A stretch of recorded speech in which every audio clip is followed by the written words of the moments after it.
दिल्ली सल्तनत में हमारे लिए दूसरा वंश इम्पोर्टेंट है, खिलजी वंश। खिलजी वंश जलालुद्दीन खिलजी ने इसकी स्थापना की थी। खिलजी वंश की स्थापना की थी जलालुद्दीन खिलजी ने।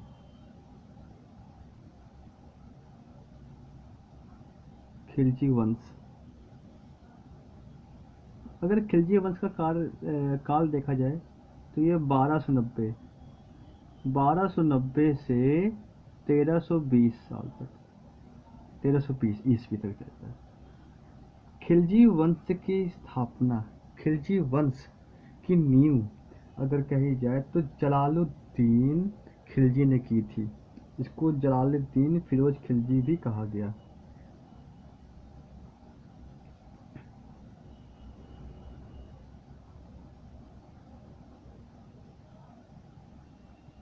दिन खिलजी, जलालुद्दीन फिरोज खिलजी बैठा गद्दी में, जिसका काल 1290 से 1296 था। जलालुद्दीन खिलजी, जलालुद्दीन खिलजी ने जलालुद्दीन खिलजी ने किलो खारी को अपनी राजधानी बनाई। किलो खारी, किलो खारी को अपनी राजधानी बनाई। तो इसका यह भी कहा जा सकता है कि जलालुद्दीन खिलजी का राज्याभिषेक किलो खारी में हुआ। किलो खारी, तो किलोखरी में इनका राज्याभिषेक हुआ। किलोखरी में राज्याभिषेक हुआ। सुल्तान कैबूबाद ने इन्हें शाइस्ता खां की उपाधि दी। शाइस्ता खां की उपाधि मिली इनको। शाइस्ता खां की उपाधि।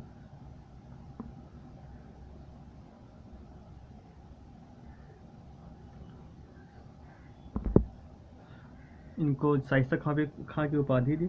गैर तुर्की मालिकों ने खिलजी विद्रोह का स्वागत किया था। खिलजी ने तुर्कों को उच्च पदों से वंचित नहीं किया, बल्कि उसका एकाधिकार समाप्त कर दिया था। इसे आपको समझ में आ रहा होगा।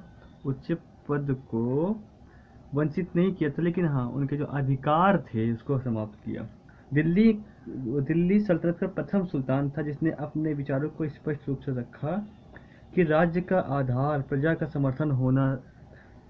समर्थन होना चाहिए। चूंकि भारत की अधिकांश जनता हिंदू थी, अतः सही अर्थों में यहाँ कोई राज्य इस्लामी राज्य नहीं हो सकता।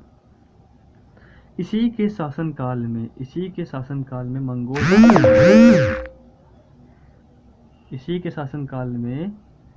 1292 में मंगोल आक्रमण होता है।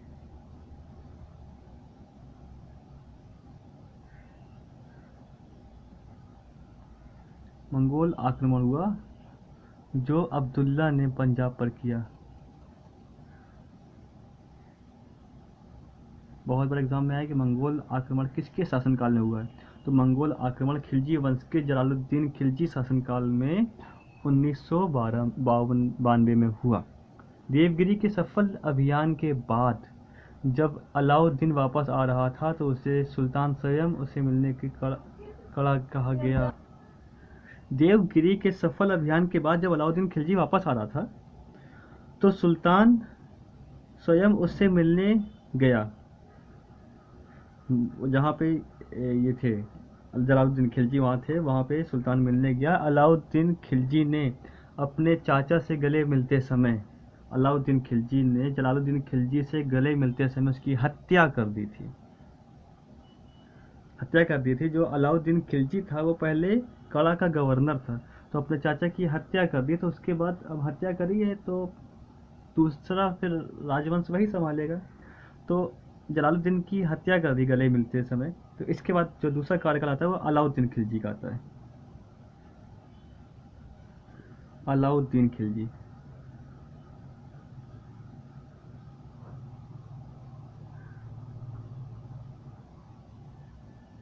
अलाउद्दीन खिलजी का काल आता है जो है 1296 से 1316 तक। अलाउद्दीन खिलजी इंपॉर्टेंट है, इसके बहुत सारे काम थे अपने लिए। तो सबसे पहले अलाउद्दीन खिलजी के बारे में बता ही दिया। अलाउद्दीन खिलजी काला का गवर्नर था। जब अलाउद्दीन खिलजी से मिलने गए तो उसने हत्या कर दी थी। बचपन में वही अली गुश्शप नाम से प्रसिद्ध था। बचपन में ये अली गुशब नाम से प्रसिद्ध था। उसका राज्याभिषेक बलबन के लाल महल में हुआ था। इसका राज्याभिषेक हुआ लाल महल में, बलबन के लाल महल में।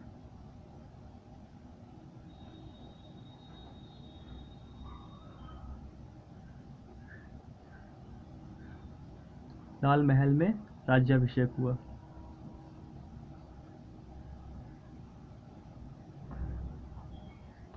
ठीक है, तो मैंने आपको बताया यहाँ पे अलाउद्दीन खिलजी का बलबन के लाल महल में राज्याभिषेक हुआ था। इनके जो कुछ विजय अभियान थे वो इम्पोर्टेंट थे, जैसे कि चित्तौड़ का आक्रमण बहुत इम्पोर्टेंट था, इम्पोर्टेंट है हम लोग के लिए। चित्तौड़ के आक्रमण का कारण क्या था, क्या है ये सब आक्रमण, पहले मैं आपको बताता हूँ। ज़्यादातर जो वो भारत में ये भारत क्षेत्र है।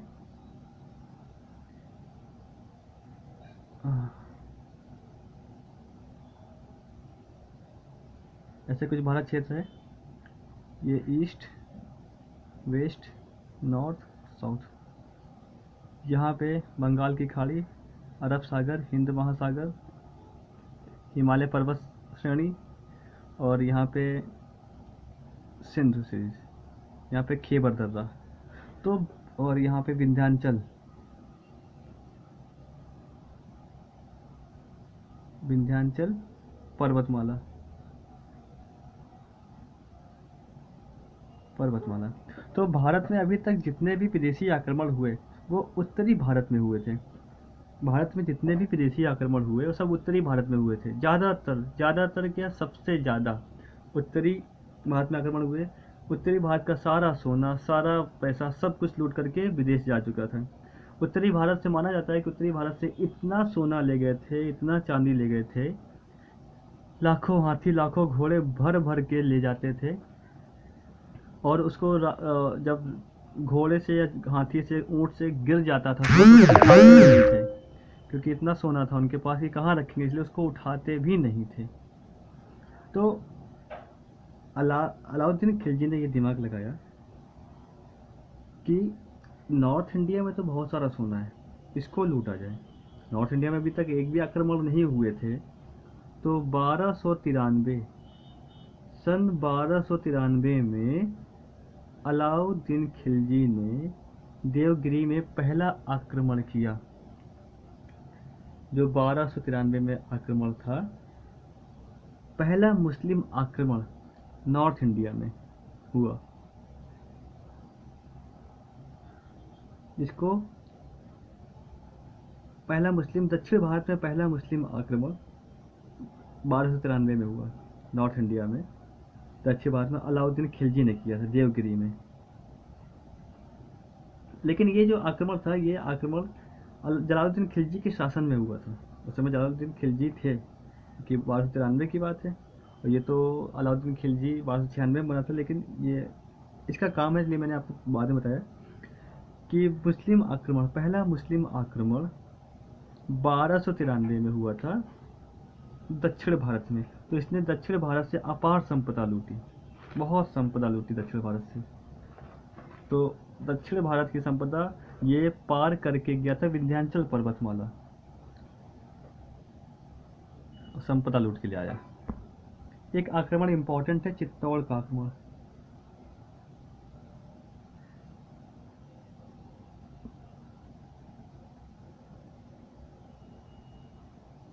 ये बात है सन 1303 से 1304 के बीच की। चित्तौड़ की एक कहानी है कि पद्मावती रानी थी, बहुत ही खूबसूरत रानी थी। पद्मावती एक बहुत ही खूबसूरत रानी थी, जिनकी सुंदरता के चर्चे बहुत दूर दूर तक फैले हुए थे। तो उनकी सुंदरता के चर्चे जब अलाउद्दीन खिलजी के पास पहुंचा, तो अलाउद्दीन खिलजी ने तय किया कि वो जाएगा रानी से मिलने, रानी के पास जाएगा।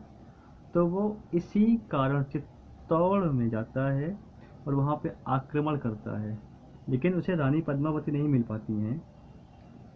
चित्तौड़ के आक्रमण 1303 से 1304 के बीच हुआ है, और अलाउद्दीन खिलजी ने इसको किया था। उसका एकमात्र कारण था पद्मावती की सुंदरता। पद्मावती को वो लेकर के आना चाहता था, लेकिन वो नहीं मिल पाया। कहानी का उल्लेख